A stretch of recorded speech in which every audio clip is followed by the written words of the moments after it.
Measuring Investor Sentiment on the Zimbabwe Stock Exchange.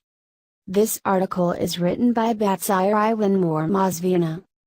Contribution and originality of the study is that, this study contributes in the existing literature on behavioral finance and emerging capital markets.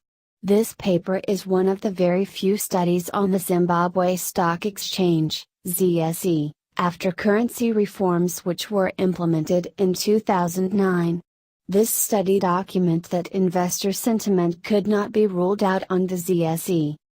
Investor sentiment is belief about future cash flows and investment risks not justified by current relevant information.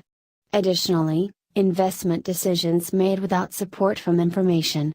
In classical finance theory, investor sentiment does not play any role in the cross-section of stock prices, realized returns, or expected returns. But inexplicable events such as the crash of October, 1987, the Great Crash of 1929, the tonics boom and go-go years of the 1960s, the Nifty 50 bubble of the 1970s have cast doubt on the standard finance model in which stock prices equal the rational expectations of unemotional investors. Behavioral finance attempts to explain these disparities using investor sentiment. The aims of the study are to document market measures of investor sentiment and to demonstrate whether investor sentiment exerts an influence on the Zimbabwe Stock Exchange. Daily return and trading volume data of 66 stocks, excluding delisted and suspended stocks, for the period from February 19, 2009 to December 31, 2012 were considered. A high-low volume sentiment indicator variable is introduced to distinguish when the market has higher or lower sentiment.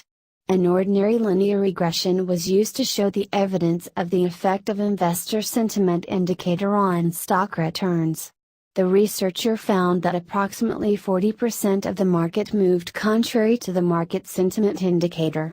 The remaining 60% co-moved with the sentiment indicator, with a level of effect differing in magnitude, indicating that the sentiment indicator had a positive effect on the indicator.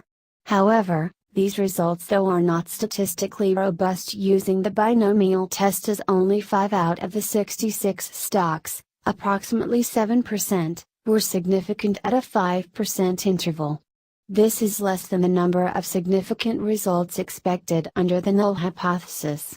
Hence, the null hypothesis cannot conclusively be accepted or rejected, and the effect of the sentiment indicator on returns could not be completely ruled out or established. Thanks for watching this abstract video of Asian Journal of Economic Modeling Volume 3 Issue Number 2.